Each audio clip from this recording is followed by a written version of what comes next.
Добрый день, уважаемые обучающиеся! Сегодня у нас лекция по дисциплине финансовый менеджмент. Лектор Ирканова Саулет Ерканқызы. Итак, первая тема у нас ведение финансового менеджмента. В рамках данной темы мы с вами рассмотрим такие вопросы, как сущность, цели, задачи, функции, принципы организации и механизм финансового менеджмента, а также этапы развития современной теории финансового менеджмента и что же такое это стратегия и тактика финансового менеджмента. Таким образом, ребята, прежде чем начать эту тему, мы с вами должны разобраться вообще, что такое менеджмент. Да? То есть раз мы касаемся именно данной дисциплины финансового менеджмента, мы должны знать, что из себя представляет вообще менеджмент и как она соприкасается с финансами. Сущность вообще финансового менеджмента, конечно, она проявляется в выполняемых им функциях. Вообще финансовый менеджмент как наука, как отдельная экономическая категория, можно сказать, еще сформировалась в XIX веке. Финансовый менеджмент представляет собой процесс выработки цели управления финансами и осуществления воздействия на них с помощью методов и рычагов финансового механизма.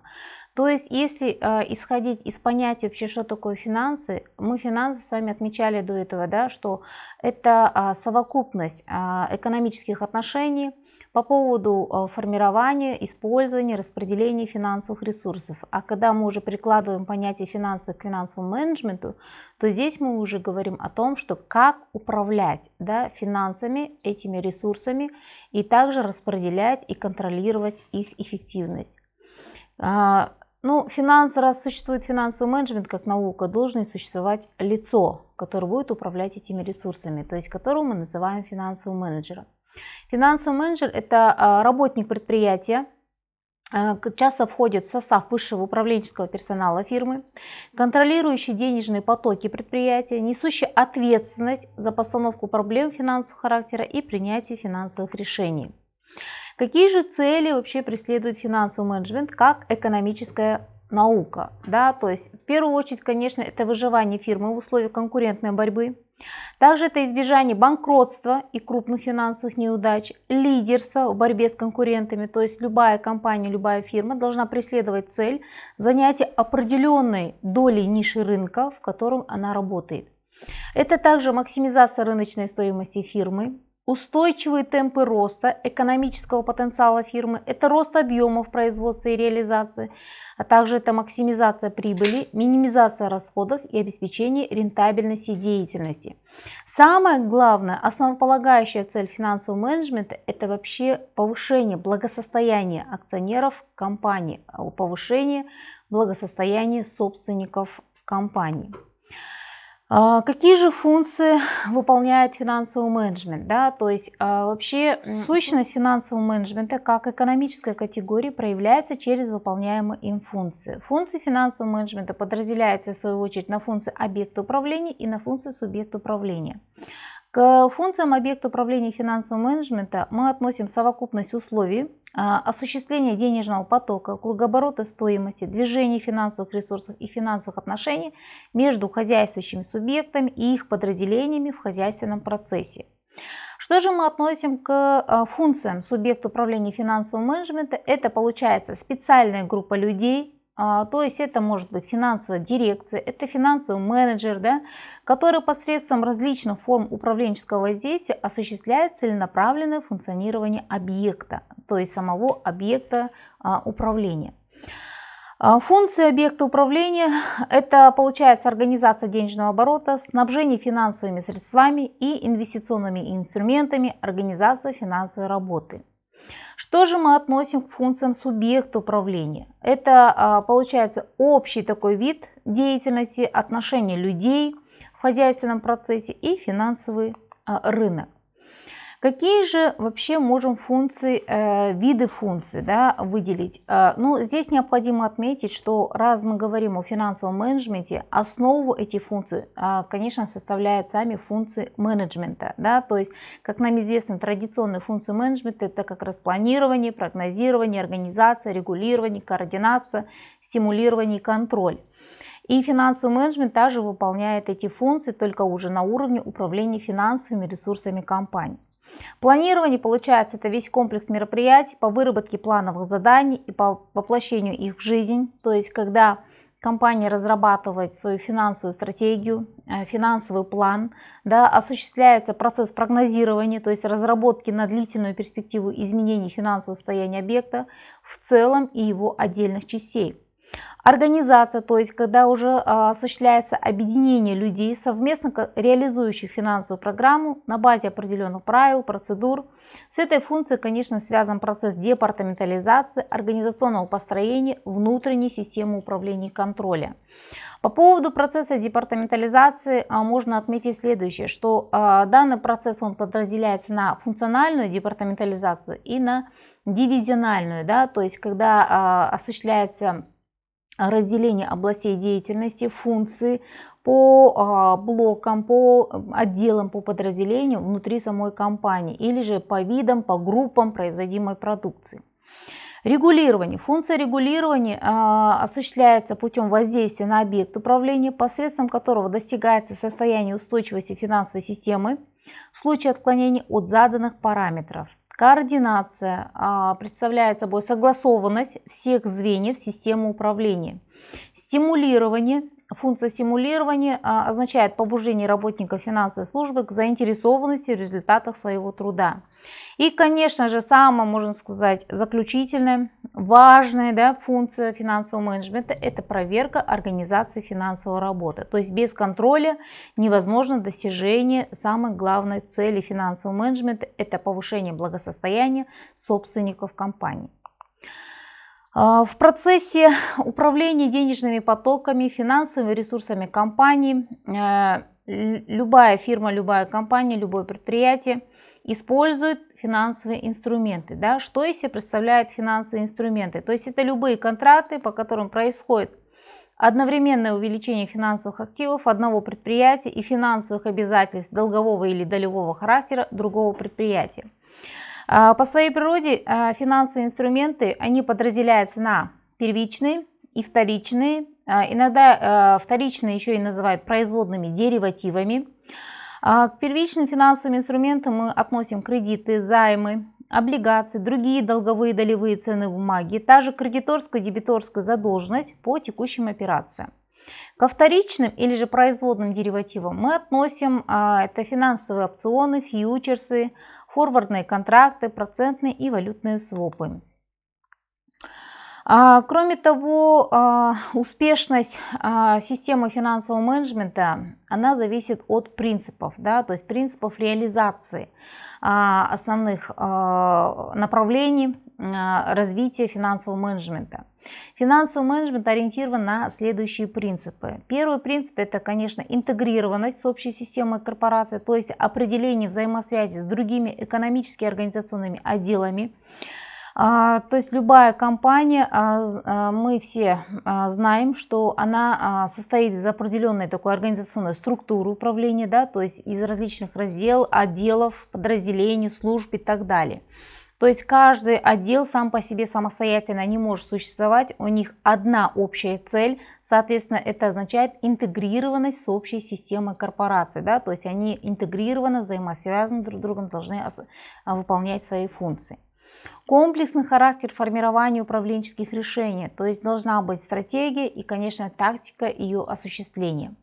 Высокий динамизм управления, креативность менеджера, мгновенное реагирование на изменения рынка. То есть в современных условиях, когда происходят постоянно какие-то изменения, да, на рынке, любой менеджер, он, конечно, должен уметь реагировать на происходящие изменения и, соответственно, принимать правильные, эффективные решения. Вариативность подходов отдельных управленческих решений. То есть в данном случае всегда при принятии управленческих решений необходимо исходить из того, что существует несколько вариантов, да, несколько подходов решения определенной задачи. Соответственно, из множества вариантов необходимо выбирать самый оптимальный, самый эффективный. Ориентированность на стратегические цели развития корпорации, да, то есть в любом случае компания должна в процессе своего развития ориентироваться на самую главную стратегическую цель развития этой компании. Для того, чтобы реализовать эти принципы, система финансового менеджмента ставит следующие задачи. Это обеспечение формирования достаточного объема финансовых ресурсов в соответствии с задачами развития в предстоящем периоде, обеспечение наиболее эффективного использования сформированного объема финансовых ресурсов в разрезе основных направлений деятельности корпорации. Также это оптимизация денежного оборота, это обеспечение максимальной прибыли корпорации при предусматриваемом уровне финансового риска, да, то есть любая сфера деятельности, она связана с определенным видом риска. Раз это управление финансовыми ресурсами, то, соответственно, это умение управлять финансовыми рисками. Обеспечение минимального уровня финансового риска в предстоящем периоде и обеспечение постоянного финансового равновесия в процессе развития деятельности корпорации. Какие же этапы, да, развития современной теории финансового менеджмента мы с вами можем назвать? То есть сам по себе история становления и развития финансового менеджмента как экономической науки или же категории, она представлена 4 этапами. Первый этап – это период становления финансового менеджмента, которое сформировалось, можно сказать, еще в XIX веке. Это 1890-1930-е годы. Второй этап развития финансового менеджмента приходится на период 1931-1950-е годы. То есть был связан, конечно, прежде всего с преодолением негативных последствий Великой депрессии 1930 года и послевоенного экономического спада. Третий этап развития финансового менеджмента – это 1951-80-е годы, период рассвета его концептуальных основ, то есть когда были разработаны концепции финансового менеджмента, которых мы с вами рассмотрим по следующей теме. И четвертый этап – это, конечно, современный этап развития финансового менеджмента, который знаменуется с 1981 года и по настоящее время. Характеризуется, конечно, усилением процессов глобализации экономики, возрастанием нестабильности конъюнктуры отдельных видов финансовых рынков, как национальных, так и мировых, то есть наиболее таких ощутимых в этом отношении был, конечно, кризис, это 1997 и 1998 годов, ускорением темпов роста научно-технического прогресса. То есть финансовый менеджмент в своем развитии проходит 4 основных этапа.